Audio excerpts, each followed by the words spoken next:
సోదరులారా, ఈనాడు తెలంగాణ రాష్ట్ర ప్రభుత్వం డిసెంబర్ 7, 2023 నాడు ప్రజాపాలన బాధ్యత చేపట్టినప్పుడు 30 నెలల పరిపాలనలో ఎదురవుతున్న సమస్యలు, వాటికి చూపిస్తున్న పరిష్కారాలు, ఈ 30 నెలల్లో రైతు సంక్షేమం కోసం రైతును తలెత్తుకొని ఆత్మగౌరవంతో బ్రతికే విధంగా వ్యవసాయం దండగ కాదు, వ్యవసాయం అంటే ఒక పండగలా ఈనాడు తీర్చిదిద్దాలి అని మన ప్రభుత్వం సంపూర్ణంగా ప్రయత్నం చేస్తుంది. ఇవాళ కొన్ని అంశాలు వేదిక మీద ఉన్న మా ఆడపడుచులు, మా అక్కలు, మా చెల్లెండ్రు చాలామంది చదువుకున్న వాళ్ళు ఉన్నారు. మా యువమిత్రులు ఒకప్పుడు పంచగట్టుకొని వ్యవసాయం చేసే కాడి నుంచి పాయింట్ షర్ట్ వేసుకొని వ్యవసాయం దాటి ఈరోజు సూట్ వేసుకున్న సోదరులు కూడా వ్యవసాయ పనుల్లో నిమగ్నమవుతున్న సందర్భంలో కొన్ని అంశాలను మీ ముందు ప్రస్తావించాలని ఈరోజు నేను భావిస్తున్నా.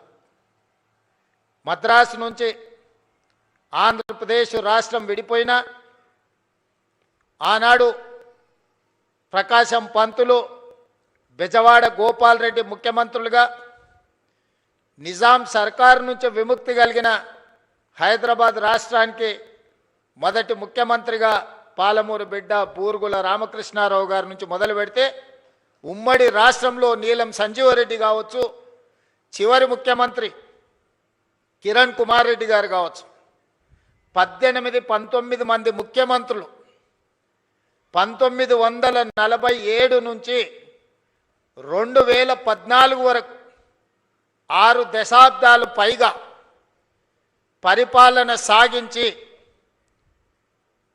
మన రాష్ట్రం మీద, రాష్ట్రం విడిపోయినప్పుడు తెలంగాణ ప్రజలకు అప్పు ఇచ్చింది 69,000 కోట్ల రూపాయలు. దాదాపుగా 60 ఏళ్ళు 18-19 మంది ముఖ్యమంత్రులుగా బాధ్యతలు చేపట్టి తెలంగాణ రాష్ట్రం ఏర్పడే నాటికి మనకిచ్చిన అప్పు 69,000 కోట్ల రూపాయలు అక్షరాల.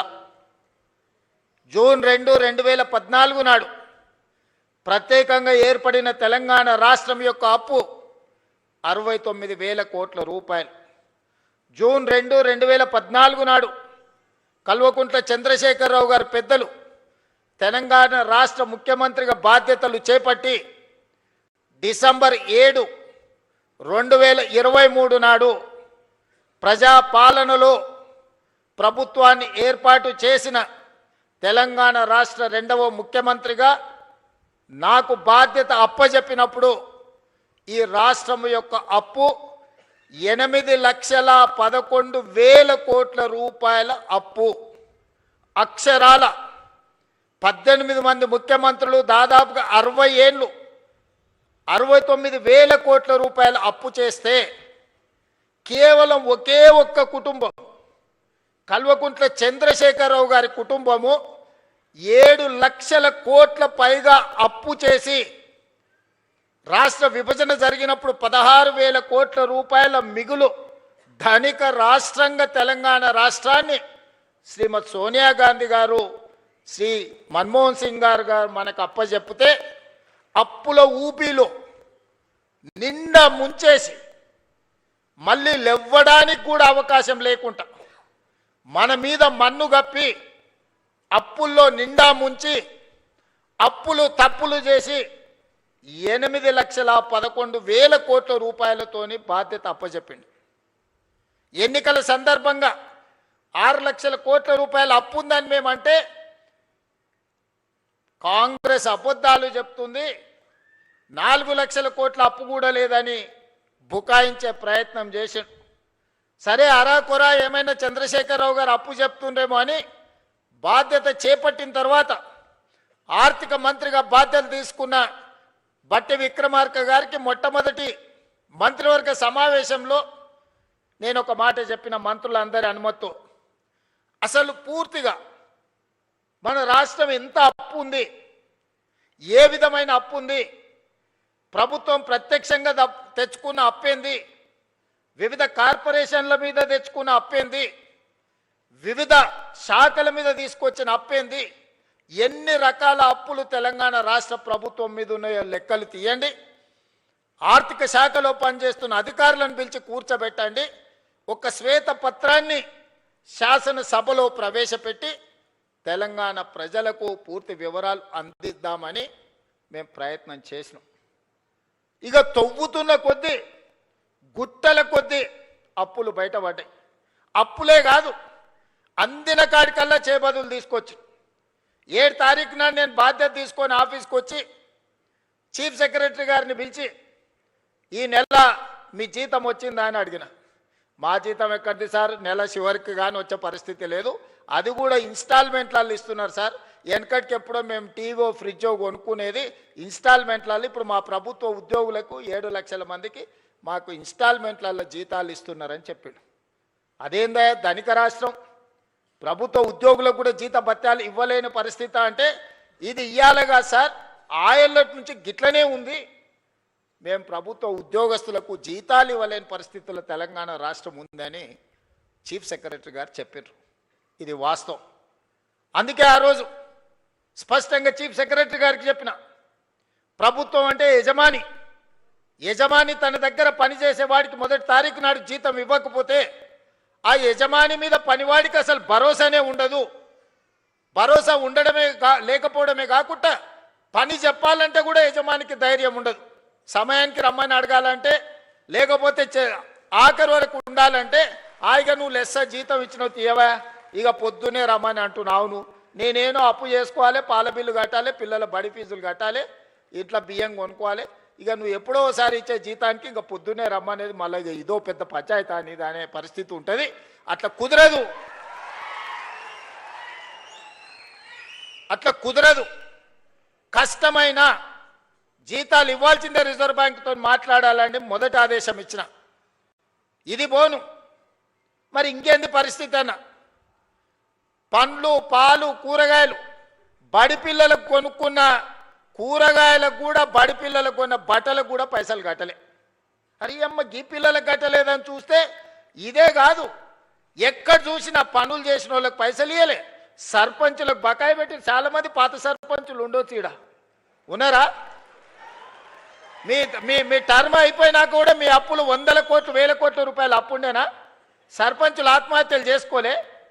నేను వచ్చినాక మొన్ననే కదా సర్పంచులు అయింది. మరి ఈ 30 నెలల నుంచి సర్పంచులు రోడ్ల మీద ఎక్కి ధర్నాలు చేసిరు, ఎంపీటీసీలు ధర్నాలు చేసిరు, జెడ్పీటీసీలు ధర్నాలు చేసిరు, మా బిల్లులు వస్తలేవు అని. బకాయి పెట్టిందేమో బకాసూరుడు, కట్టె పాపమేమో నా మీద పడ్డది.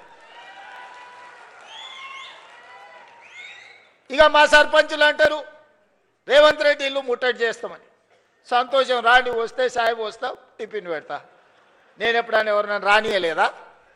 నేనేమన్నా ఫామ్ హౌజా, ఇనుప కంచెలు వేసుకొని లోపల ఉన్నానా? నేను ఎప్పుడన్నా 10 ఎకరాలలో 2000 కోట్లతోని ప్రగతి భవన్ పేరు మీద పెద్ద గడి నిర్మించుకుంటే గద్దరన్న పోతే ఎర్రటెండకు 4 గంటలు గేట్ కాడ కూర్చోబెట్టారు. నేను కానీ మా బట్టన్న కానీ ఎవరన్నా కానీ వచ్చిన వాళ్ళందరూ లోపలి పిలిచి కూర్చోబెట్టి ఉన్నది ఉన్నట్టు చెప్తున్నాం. ఆ మధ్యలో మా అధికారులు అన్నారు, సార్ నువ్వు ఉన్నది ఉన్నట్టు చెప్పక సార్, నీకు దండం పెడతా అని. ఎందుకయ్యా అప్పు ఉంటుంది అన్నారు. నేనన్నా అప్పు ఉంటుంది అని చెప్పి నువ్వు షేర్వాన్ వేసుకొని తిరిగితే లోపల ఉన్న పరిశాని వాళ్ళకెట్టే తెలుస్తుంది?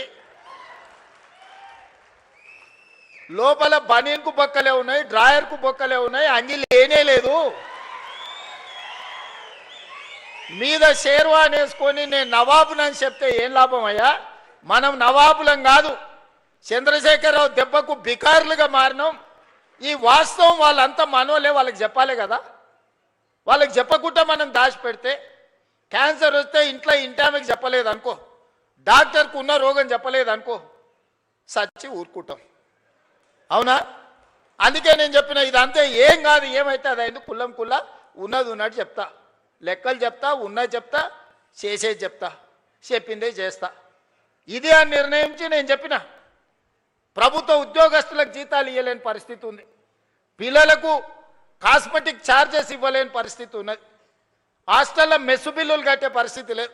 మా అక్కలు స్వయం సహాయక సంఘాలలో ఉన్నారు, వంటలు చేస్తే వంటల పైసలు కూడా ఇచ్చలేని పరిస్థితి ఉండే. చాలా మంది మా అక్కలు ఈడు ఉన్నారు, రైతు వేదికలలో చాలా మంది ఉన్నారు. ఊర్లలో బల్లె పిల్లలకు వండి పెడితే వండి పెట్టిన వాళ్ళకు కూడా మనం పైసలు ఇవ్వలేని పరిస్థితి. అప్పులు తెచ్చి వాళ్ళు కూరగాయలు మితికి తెచ్చి పిల్లల కూరల బడికి వండి పెట్టామంటే కూరగాయలు, ఉప్పు, పప్పు, బెల్లం, చింతపండు, కోడిగుడ్డు వాళ్ళే బాకీలు తెస్తే మిత్తి కట్టలేక చచ్చిపోయారు. మా అక్కలు ఇజ్జత్ కోసం మెడలు ఉన్న బంగారం, చెవులకున్న పోగులు అమ్మి ఆ అప్పు కట్టారు. ఆ పరిస్థితి ఉండే. ఇట్లాంటి దివాలా తీసిన సంసారాన్ని అప్పుల పాలు చేసి ఏం అర్థం కాకుండా గందరగోళం చేసి అప్పులు చేసుడే కాదు, అడ్డగోలుగా తప్పులు కూడా చేసేడు. ఏడిపోయినా ఇజ్జత్ లేకుండా ఢిల్లీకి పోతే ఇజ్జత్ లేదు, గల్లీకి పోతే ఇజ్జత్ లేదు, పక్క రాష్ట్రానికి పోతే ఓయమ్మ ఇటు తెలంగాణలో ఇంతో మాట్లాడితే ఏం అడుగుతాడో అన్నట్టుగా తప్పించుక తిరిగే పరిస్థితి ఉండే. అట్లా సంసారం మొదలుపెట్టి 30 నెలల సమాజంలో గౌరవాన్ని పెంచుకుంటూ సమస్యల్ని పరిష్కరించుకుంటూ విధ్వంసం అయిపోయిన తెలంగాణ వికాసం వైపు నడిపించుకుంటూ ఒకటొకటిగా సమస్యల్ని పరిష్కరించుకుంటూ మిమ్మల్ని అందరినీ సమన్వయం చేసుకుంటూ పొద్దున్న లేతే రాత్రి వరకు మీ మధ్యలోనే ఉండి తప్పించుక తిరగకుండా ఫామ్ హౌస్లో వండుకోకుండా ఎప్పుడైనా మీ మధ్యలోనే ఉంటే ఇంకేం చేస్తారు? ఏం చేస్తారా? కష్టం ఉందనంటే ఓ రోజు కోపం వస్తుంది, ఇంకో రోజు అయ్యో పాపం పిల్లగాడు ఏదో తిప్పలు పడుతున్నాడా, నడవని సంసారం నడుపుతున్నాడు కదా అని అంటారు. తప్పించుకు తిరుగుతామంటారు, వీడు ఉత్త దొంగోడు ఉన్నట్టున్నాడా, ఎమ్మ దొడ్లకు రాడు, దొంగోడు కాదు అన్నట్టుంది సంసారం. ఇట్లాంటి దొంగోడు ఎట్లా ముఖ్యమంత్రి అయ్యిండా అనుకున్న ప్రమాదం ఉందా? మరి అందుకే ఇయ్యాల ఏం చేసింది ప్రభుత్వం అని అడుగుతున్నారు. నేను సూటిగా కొన్ని లెక్కలు వ్యవసాయానికి రైతుల గురించే చెప్పదలుచుకున్న, మిగతా అన్ని నేను ఈరోజు చెప్పదలుచుకోలేదు. ఎందుకంటే ఇది రైతుల పండుగ, ఇది రైతు వేదిక, ఇది శిల్పారామం కూడా ఒక రైతు వేదికగా మార్చి ఇవాళ మా వ్యవసాయ శాఖ కమిషన్ కోదండ రెడ్డి గారితో సహా మా సభ్యులందరూ ఈరోజు రైతుల కోసం మంచి ఎట్లా చేయాలన్న ఆలోచనతోని ఇవాళ వందలాది రైతు వేదికలలో ఇవాళ మనోళ్ళందరూ కూర్చొని ఉన్నారు. నేను ఇవాళ ఉన్న విషయాలు మీ ముందర చెప్పదలుచుకున్నా. మీకు చెప్పకపోతే మీరు ఊరికెళ్ళి ఊర్లో మన పాలెళ్ళకో లేకపోతే మన దగ్గర ఉన్న వ్యవసాయ మన సహచరులకు చెప్పకపోతే ఈ సమస్య అనేది ఇట్లనే జటిలంగా మారుతుంది. ఇవాళ రైతు రుణమాఫీ 25,35,000 మంది రైతులకు 20,677 కోట్ల రూపాయలు 2 లక్షల వరకు రైతు రుణమాఫీ చేసిన మాట వాస్తవం కాదా? ప్రతి ఊర్లో రైతుల వివరాలు గ్రామ సభలలో చదివి వినిపించినాం. రైతు భరోసా, ఆయన రైతు బంధు అన్నాడు. ఆ రైతు రాబంధు మీకు బకాయి పెడితే ప్రభుత్వం వచ్చిన ఎంబడే నెల తిరగక ముందే 7,000 కోట్ల రూపాయల పాత బకాయిలు మేం చెల్లించినాం. రైతు రాబంధువు మీ నెత్తి మీద పెట్టిపోతే నేను వచ్చి కట్టిన ఒడ్లు సివిల్ సప్లైస్ కార్పొరేషన్ కొని బకాయిలు పెట్టిపోతే ఉత్తమ్ కుమార్ రెడ్డి గారు వచ్చి ఈరోజు ఆ ఒడ్ల పైసలు ఆనాడు 2023 నాడు మీకు చెల్లించడం జరిగింది. ఇవాళ రైతు భరోసా 10,000 సంవత్సరానికి వాళ్ళు ఇస్తే 12,000కు పెంచి ఇప్పటి వరకు 27,000 పైచిలుకు కోట్ల రూపాయలు మీ ఖాతాలేసి ఇవాళ మరో 9,000 కోట్ల రూపాయలు వేయడానికి మొదటి విడత 9 రోజుల్లో మీ ఖాతాలో 9,000 కోట్లు వేయడానికి దాదాపుగా రైతు భరోసా మీద ఈ విడతతో కలిపితే 36,000 కోట్ల రూపాయలు ఈరోజు రైతులకు అందించిన చరిత్ర ఈరోజు ఈ ప్రభుత్వానిది. అదేవిధంగా కాంగ్రెస్ వస్తే కరెంటు ఉండదు, కాంగ్రెస్ వస్తే రైతులకి కరెంటు కష్టాలన్నారు. ఉచిత కరెంట్ ఎవరయ్యా కనిపెట్టింది? ఈ దేశంలో ఎవరికన్నా రైతులకు ఉచిత కరెంట్ ఇవ్వాలన్న ఆలోచన వచ్చిందా?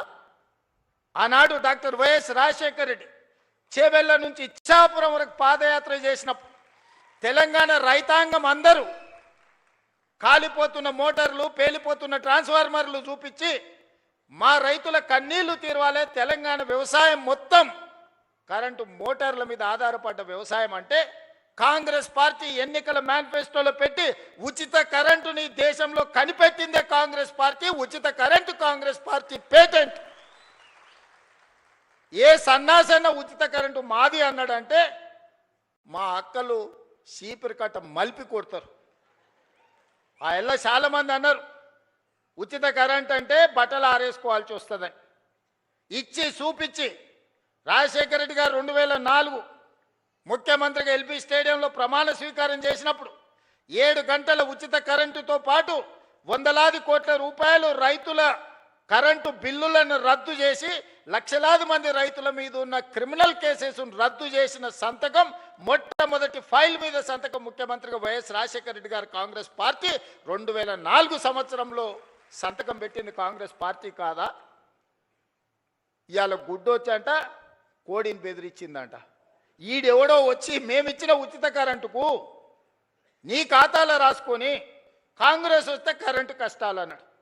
ఆ ఉచిత రైతు కరెంటుకు ప్రతి నెల మా బట్టి విక్రమార్క గారు ఆర్థిక మంత్రి ఆయనే, విద్యుత్ శాఖ మంత్రి ఆయనే, ఎడమ చేత్తో ఇస్తుండు, కుడి చేత్తో తీసుకుంటూ నెలకు 1000 కోట్ల రూపాయలు ఇవాళ రైతులకు ఉచిత కరెంటు మీద 30,000 కోట్ల రూపాయలు 30 నెలల బట్టి విక్రమార్క గారు ఉచిత 24 గంటల ఉచిత విద్యుత్ కోసం రైతుల కోసం 30,000 కోట్ల రూపాయలు ఈనాటికి మనం ఖర్చు పెట్టినాం.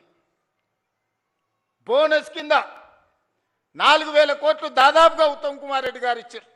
వ్యవసాయ పనిముట్లకు ఈరోజు తుమ్మల నాగేశ్వరరావు గారు 2,000 కోట్ల రూపాయలు ఖర్చు పెట్టారు. రైతు బీమా దాదాపుగా 3,500 కోట్ల రూపాయలు రైతు బీమా కోసం ఈరోజు మనం ఖర్చు పెట్టినాం.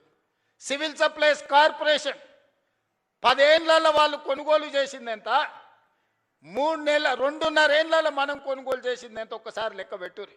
10 ఏళ్లలో వాళ్ళు కొన్నది మొత్తం 1,68,000 కోట్లు అనుకుంటే ఖాళీ 2.5 ఏళ్లలో ఉత్తమ్ కుమార్ రెడ్డి గారు 80,000 కోట్ల రూపాయలు పైగా సివిల్ సప్లైస్ కార్పొరేషన్ నుంచి వడ్లు కొనుగోలు చేసి రైతులకు ఈరోజు రైతులకు ఇచ్చాడు.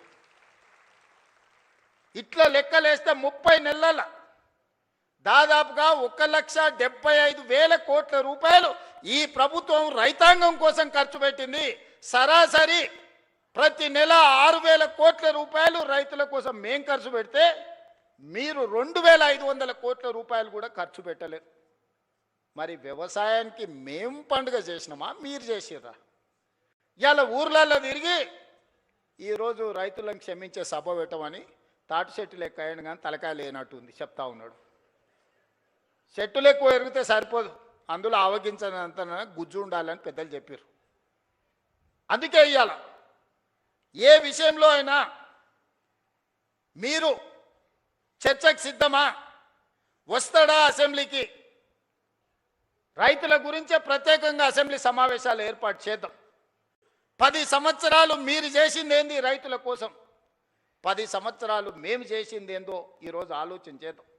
సాగునీటి ప్రాజెక్టులు కాళేశ్వరం పేరు మీద గోదావరి నదీ జలాలతోని ఉత్తర తెలంగాణను సస్యశ్యామలం చేస్తా, రంగారెడ్డి జిల్లా వరకు తీసుకొస్తని 1,50,000 కోట్ల రూపాయల అంచనాతోని గోదావరి నదీ జలాల మీద కాళేశ్వరానికే 1,02,000 కోట్ల రూపాయలు కాంట్రాక్టర్లకు చెల్లిస్తే 3 ఏళ్ల కాళేశ్వరం కట్టుడు, 3 ఏళ్ల కాళేశ్వరం కూలుడు మీరే కడుతురి, మీరే కూలగొడుతురి.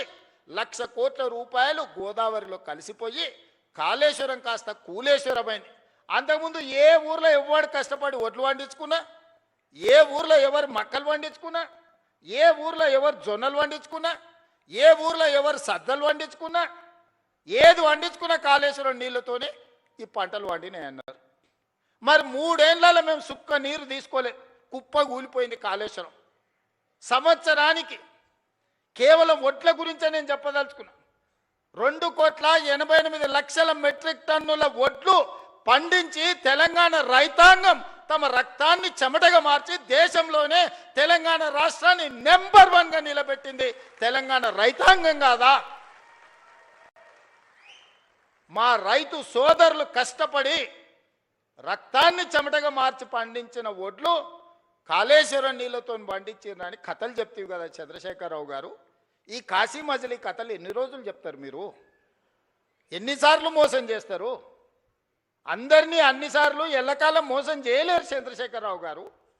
అందుకే ప్రజలు ఆలోచన చేసిర్రు, 10 ఏళ్ళ అవకాశం ఇచ్చిర్రు. చెప్పిందల్లా నమ్మిరు. హరికథ చెప్పు, బుర్రకథ చెప్పు, ఏ కథ చెప్తే ఆ కథ నమ్మిరు. ఏదో చేస్తాడేమో చూద్దాం పెద్ద మనిషి అని. చివరికి అన్ని కథలు విన్న తర్వాత గొలుసులు తెచ్చి బంధించి బకాసూరుని తీసుకుపోయి ఫామ్ హౌస్లో గట్టేసిరు బయటికి వెళ్ళకుండా. ఇక నిన్న మన పిల్ల రాక్షసులు బయలుదేరి వస్తాడు. ఇక చంద్రశేఖరరావు రావాలని కోరుకుంటురని. ఎవడు కోరుకుంటున్నా? ఎవరికేమి ఇచ్చిర్రు? మీకంటే ఫామ్ హౌస్లు ఇచ్చిర్రు, రాసుకోనికే పేపర్లు ఇచ్చిర్రు, చూపించుకోనికే టీవీలు ఇచ్చిర్రు, దోసుకోనికే తెలంగాణ రాష్ట్రాన్ని ఇచ్చిండు. మీకు రావాలేమో చంద్రశేఖరరావు, మా రైతులకు ఎందుకయ్యా? రైతు రుణమాఫీ చేయలేదు, 1,00,000 రూపాయలని 4 విడతలని, అసలు లేదు మిత్తి లేదు, చేతిలో అప్పు, చేతిలో సిప్పని, నెత్తి మీద అప్పు మిగిలిచ్చిపోయిండు. 2 సార్లు 1,00,000 రూపాయలు రుణమాఫీ అని చేసిండా? డబుల్ బెడ్రూమ్ ఇండ్లు అన్నాడు ఇచ్చిండా? దళితుల 3 ఎకరాల భూమి అన్నాడు ఇచ్చిండా? ఇంటికో ఉద్యోగం అన్నాడు ఇచ్చిండా? 1 కోటి ఎకరాలకు నీళ్ళు ఇస్తా అన్నాడు పారిచ్చిండా? ఏం చేసిండా నేను అడుగుతున్నాను మళ్ళా రానికి. ఒక్కటి చేసిండా? ప్రతిపక్షాలు మా జోలి ఉన్నాడు ఫోన్లలో అంటే హార్టికల్చర్, అగ్రికల్చర్, ప్రాన్ కల్చర్, అన్ని కల్చర్లను సర్వనాశనం చేసిండు. ఓన్లీ తాగుడు కల్చర్ తెచ్చిపెట్టిండు మనకు. సందుల బెల్ట్ షాపులు, బుడ్డి షాపులు తెచ్చిపెట్టిండు. ఆయల్లో మనం రైతు బజార్లు తెలిస్తే ఇవాళ బెల్ట్ బజార్లు తీసుకొచ్చి సందుల 7వ తరగతి చదివేటోని కూడా చేతులు బుడ్డి చేతిలో పట్టించాడు. ఆయన సాధించిన ఘన విజయం. ఆయన దేనికన్నా బ్రాండ్ అంబాసిడర్ అంటే ఇగో దీనికే బ్రాండ్ అంబాసిడర్. వెనకటికి గింత ఉండే నాయన తాగుడు. మీరు చెప్పురు సోదరులారా. ఇవాళ 4 ఇండ్లకు బెల్ట్ షాప్ వచ్చేసింది. ఒక కిరాణం కొట్టాయని 4 ఇండ్లకు, ఈ 4 ఇండ్లు నావే, నేనే సప్లై చేస్తాను కాడికి వచ్చిన ఊర్లలో. మా అక్కలు తలకాయ కొట్టుకుంటారు. ఇంటి ఆయన గట్లున్నాడంటే వీడు కూడా గిట్ట తయారైనాడు ఆ పిల్లగాడని. సాయంత్రం 6 కాకముందే గోడలు పట్టుకొని నడుస్తారు 12, 16 ఏళ్ళ పిల్లలు. మా అక్కలకు గోస తెలవాలి. ఇంటి ఆయన ఎట్లా అట్లా మోస్తే ఇంకేముందో నా జీవితం అంటే ఇట్లా అయిపోయింది, కానీ నా కొడుకైనా మంచోడు అవుతాడు, చదువుకుంటాడు అంటే పిల్లలను కూడా తాగుబోతులను తయారు చేసాడు చంద్రశేఖరరావుని చూసి. ఇవాళ ఆయన వచ్చి ఇంకా ఆయన రావాలి బయటికి. ఆయన కోసం ప్రజలంతా ఉర్రూతలు అవుతుర్రు. ఇక అయ్యగారి కోసం ప్రార్థనలు చేస్తున్నారు అని చెప్తున్నారు వీళ్ళిద్దరు పిల్ల రాక్షసులు గల్లీలో తిరిగి. ఇవాళ మీరు ఆలోచన చేయరు. 10 ఏళ్ళకే బీఆర్ఎస్ పాలన, 12 ఏళ్ళ నరేంద్ర మోడీ పాలన, 2.5 ఏళ్ళ మా పాలన మీద చర్చ పెడదాం. ప్రతి పేదోడి ఖాతాలో 15 లక్షల రూపాయలు వేస్తానన్నాడు నరేంద్ర మోడీ గారు. ఎవరి ఖాతాలు వేసిండో లెక్కలు చూపారు. మీరు ఒక్కరి ఖాతాలో మోడీ 15 లక్షలు వేసిండా? రైతుల ఆదాయం 2 చేస్తా అన్నాడు, వచ్చిందా? సంవత్సరానికి 2 కోట్ల ఉద్యోగాలు అన్నాడు. 12 ఏళ్ళు అయింది, 24 కోట్ల ఉద్యోగాలు రావాలి, వచ్చినాయా? 2 ఇచ్చిండా, బండి సంజయ్కి, కిషన్ రెడ్డికి. ఇంకెవరికన్నా నౌకరు ఇచ్చిండా తెలంగాణలో? చిల్లి గవర్నర్ని ఇచ్చిండా? గల్లీలో మోరీ తీసే ఎన్నికలు ఉంటే వార్డు మెంబర్ ఉంటే మోడీ వస్తాడు అంటారు, కౌన్సిలర్ ఉంటే మోడీనట, సర్పంచ్ ఉంటే మోడీనట. మోడీ వచ్చి మోరీ తీస్తాడే? పెళ్లి పెద్దను చూపించి పిల్లని ఇస్తే పిల్లగాడు సంసారం చేయకపోతే ఎవరిని అడుగుతామే? పెళ్లి పెద్దను చూసి పిల్లని ఇస్తామా? మనందరం వ్యవసాయం చేసిన గ్రామాల నుంచి వచ్చిన వాళ్ళమే కదా. పిల్లగాడు దుక్కి దుంతాడా, లేదా వ్యవసాయం చేస్తాడా, లేకపోతే నౌకరు చేస్తాడా, వీడు ఎంత సమర్థుడని పిల్లని ఇస్తాం. కానీ పెళ్లి పెద్ద గట్టోడు పెళ్లి పెద్దను చూసి పిల్లని ఏమంటే చెప్పు తీసుకొని కొడతారు వాడు రేపు సంసారం చేయకపోతే. బీజేపీల గతి గట్లుంది. నిన్నమని ఒక ఆయన వచ్చిండు, నవీనో నమోనో అని, ఆయన పేరు ఏందో నాకైతే మొత్తం తెలియదు. కానీ ఆయన వచ్చి చెప్తుండు వచ్చేది మాదే అని. ఏంది వచ్చేది మీది? పన్లీగులో పట్టించాలి. వెస్ట్ బెంగాల్ వచ్చింది వస్తాను, వెస్ట్ బెంగాల్ 15 ఏళ్ళు పట్టింది. తెలంగాణలో కూడా గదే గతి అవుతుంది మీకు. ఆడేనో మమతా బెనర్జీ గారు కాబట్టి మీ పప్పులు ఉడికినాయి. ఈడ మా వాళ్ళు అందరు ఉన్నారు, ఈయనే ఉన్నారు, దంచుతారు. అందుకే మిత్రులారా, ఇవాళ రైతులను ఆలోచన చేయమంటున్నా. 8,11,000 కోట్ల రూపాయల అప్పు నుంచి, నెల జీతాలు ఇవ్వలేని పరిస్థితి నుంచి ఒకటొకటిగా 8,000 కోట్ల రూపాయలు రిటైర్మెంట్ బెనిఫిట్స్ ప్రభుత్వ ఉద్యోగస్తులకు బకాయిలు పెట్టి 58 ఏళ్ళ రిటైర్మెంట్ వయస్సును వాళ్లకు బెనిఫిట్స్ ఇవ్వాల్సి వస్తుందని 61 ఏళ్ళకు పెంచితే 2024 నుంచి ప్రతి నెల 1000 మంది రిటైర్ అయ్యి 1000 కోట్లు నాకు అదనంగా రిటైర్మెంట్ బెనిఫిట్స్ ఇవ్వాల్సి వచ్చింది. ఆర్టీసీలో బంద్ పెట్టి వందలాది మంది కార్మికులు చచ్చిపోయి 100 రోజుల పైగా దీక్ష చేసి 100 మంది చచ్చిపోతే ఆర్టీసీ లాస్లో మునిగి నడవలేని పరిస్థితి, టైర్లకు ట్యూబ్లకు పంచర్లు వేసుకునే పరిస్థితి లేకుండా ఆర్టీసీ. ఇవాళ ఆర్టీసీ 1000 కోట్ల రూపాయల లాభంతో నడుస్తుంది. ఇవాళ సింగరేణి కష్టపెట్టి నిలబెట్టినాం, విద్యుత్ శాఖను ప్రక్షాళన చేసినాం, ఆర్థిక శాఖ ఈరోజు కష్టపడి నిలదొక్కుంటుంది. వ్యవసాయ శాఖ గురించి నాకంటే మీకెక్కువ తెలుసు. రెవెన్యూ శాఖ ధరణి పేరు మీద ఘడీల కోసం గులాంగిరి చేసే వ్యవస్థను తీసుకొస్తే ధరణిని బంగాళాఖాతంలో వేసి భూభారతి తీసుకొచ్చి ఈరోజు మీ సమస్యల్ని ఈ ప్రభుత్వం పరిష్కరిస్తలేదా? మా అక్కలు ఈయనే ఉన్నారు. ఆ ఎల్ల అమ్మగారింటికి పోవాలన్నా, అమ్మవారిని దర్శించుకోవాలంటే అయితే ఇంటాయనని అడగాలి, లేకపోతే పిల్లల్ని అడగాలి. బస్కిరాయి బిడ్డ అమ్మని చూసి వస్తా అంటే ఇప్పుడు నువ్వు ఏముంది అమ్మ నీకు, దసరాకు వదువుగాని అనేటోళ్ళు ఉగాదికి అడిగితే. ఇవాళ ఇంటాయన బాయకాడిపోతే అక్క బస్ ఎక్కి చక్క పోయి అమ్మని చూసి మళ్ళీ వచ్చి ఎప్పటిలాగా వంట వండుకుంటా ఈటీవీ మా టీవీ సీరియల్ చూస్తుంది. అక్కలారా మీరు చెప్పండి, మీ తమ్ముడు ముఖ్యమంత్రి అయినప్పటి నుంచి ఎవరన్నా మిమ్మల్ని ఒక్క పైసనైనా బస్ కిరాయి అడిగినరా? అక్క ఒట్టేసి చెప్పురి, 7 కన్నా ఎవరైనా అడిగిర్రా? ఉచితంగా బస్సు ఇవ్వలే అక్క మీకు అందరికీ? 11,000 కోట్ల రూపాయలు మీ తరఫున ఆర్టీసీకి నేను కడితే ఇవాళ 1000 కోట్ల రూపాయల లాభంతో ఆర్టీసీ నిలబడ్డది.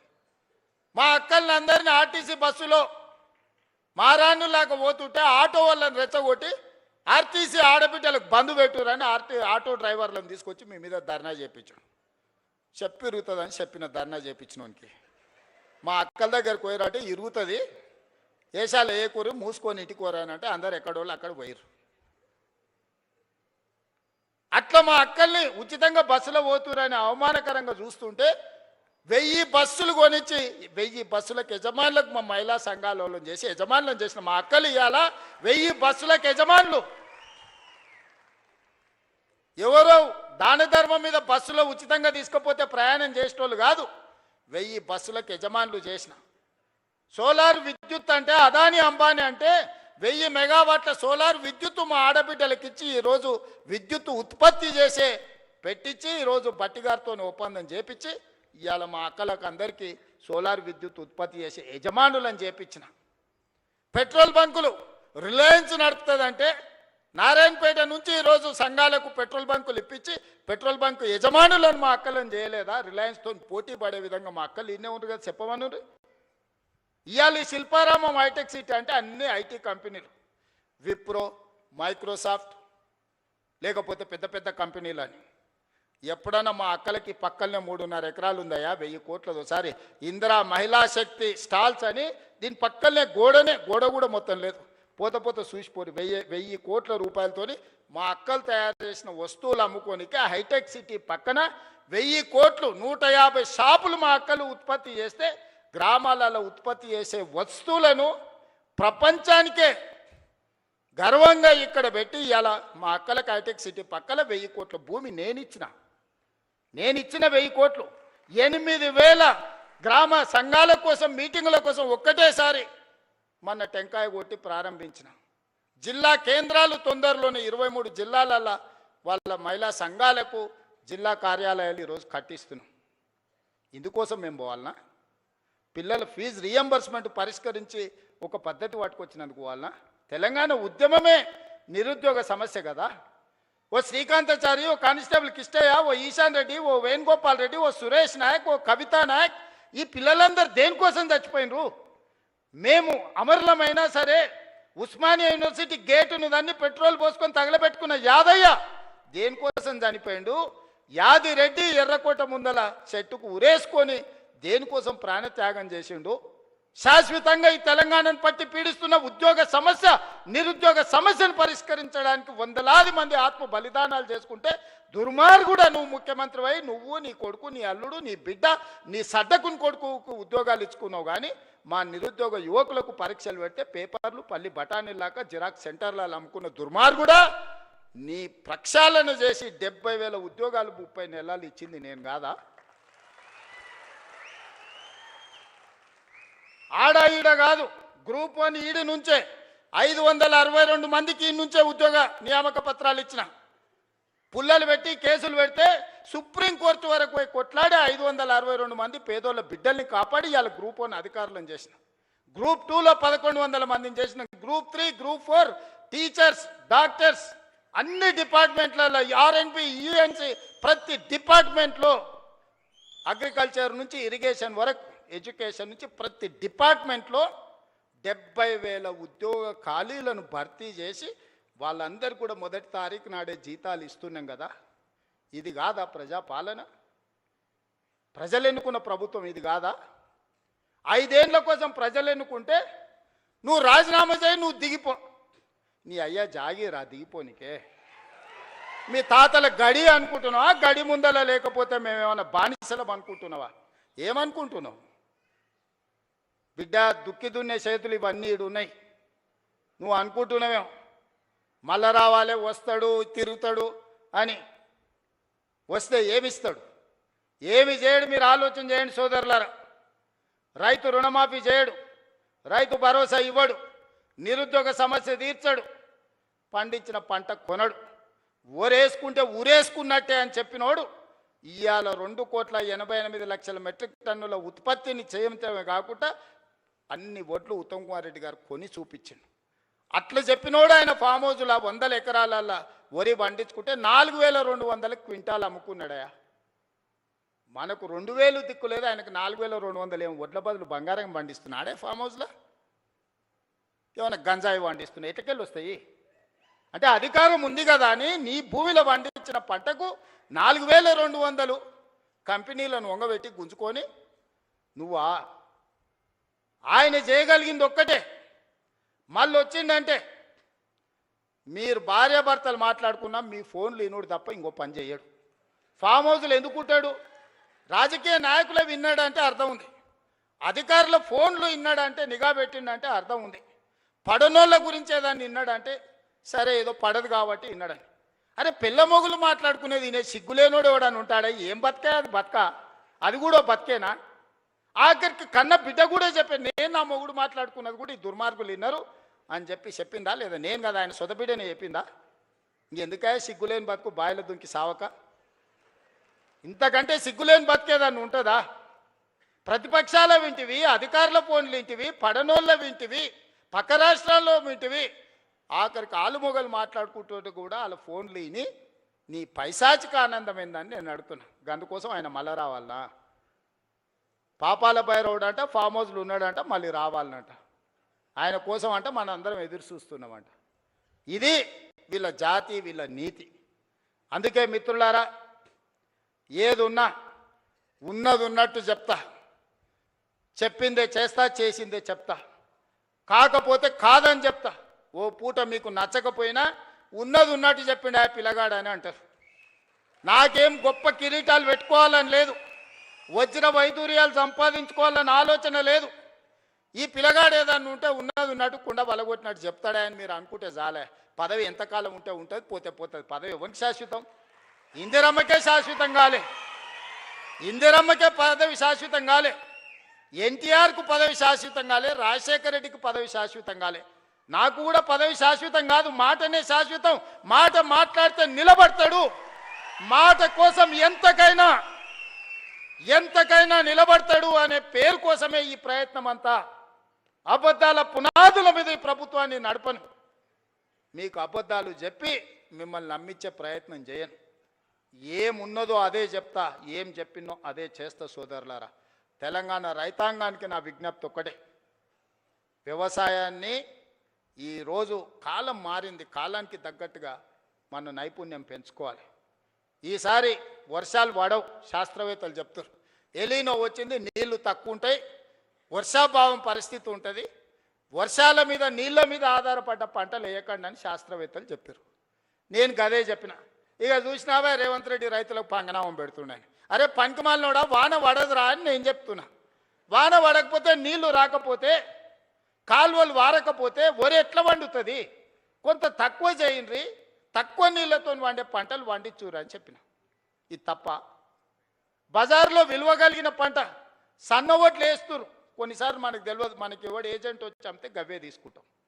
7 రకాలకు మార్కెట్లో మంచి డిమాండ్ ఉంది, 7 రకాలు వేస్తే కొనుగోలుతో పాటు బోనస్ కూడా ఇస్తానని మా ఉత్తమన్న చెప్పిండు.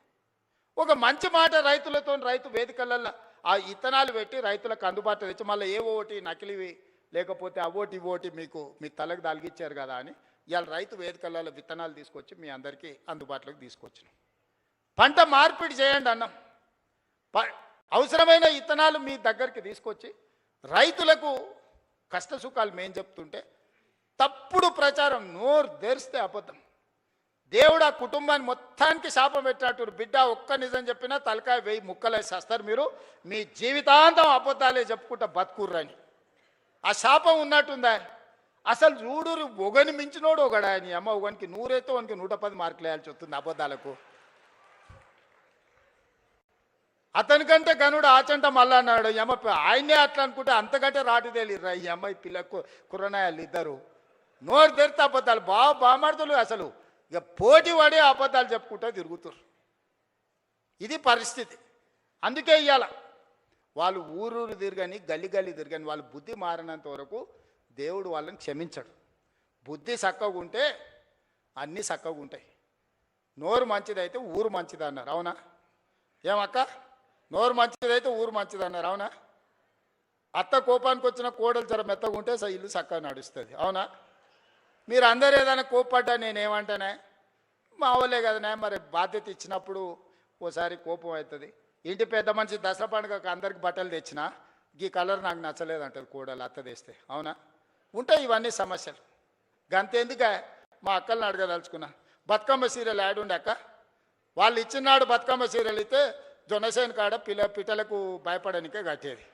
ఇవాళ మనం ఇచ్చిన ఇందిరమ్మ సీరియల్కు మా అక్క మా పెద్దమ్మ మంచిగా కట్టుకొని వచ్చింది. పండుగ నాడు మా తమ్ముడు ఉన్నట్టున్నాడు అని చెప్పి మా తమ్ముని కలుగుతా అని పండుగ పూట చీర పెడితే సారే అనుకుంటుంది పుట్టింటోళ్ళు పెడితే. ఇవాళ నేను పెట్టిన సీరియల్ కట్టుకొని మా అక్కలు వచ్చారు సంతోషంగా. పోయినసారి ఇప్పుడు పాలపిట్ట చీర ఇచ్చినాం, వచ్చేసారి సిల్కపచ్చ చీర ఇస్తున్నాం మా అక్కలకు మళ్ళీ తొందరలోనే. ఒక్క దాంట్లోనే వాళ్ళు దొంగతనం చేయకుండా దోపిడీ చేయకుండా ప్రజలకు వనుకొచ్చేది ఏదైనా చేసిరా? ఏదైనా నాకు కొంత సమయం పడుతుంది. కొత్త సంసారమైనా మా అక్కలు మా తమ్ముళ్ళు ఈయనే ఉన్నారు. ఇంటోళ్ళం కాదని ఇల్లు ఎడిగలు పెడితే కొంత సమయం పడుతుందా అనే, స్టవ్ కొనాలన్నా గిన్నెలు కొనాలన్నా ఉప్పు పప్పు ఏది కొనాలన్నా కొంత సమయం పడుతుంది. ఒక పూట అవసరమైతే అన్నున్నా వండుకోనికే కష్టమవుతుంది, లేకపోతే వండుతూ ఒకసారి కుదరదు, ఉపాసం పండాల్సి వస్తుంది. సంసారం సర్దుకొని పోవాలి. సంసారాన్ని బజార్లో పెట్టుకుంటే మన గౌరవమే తగ్గుద్ది. అందుకే ఇవాళ అన్ని రకాలుగా ఈ 30 నెలలు కష్టపడి కొలిక్కి తెచ్చినాం.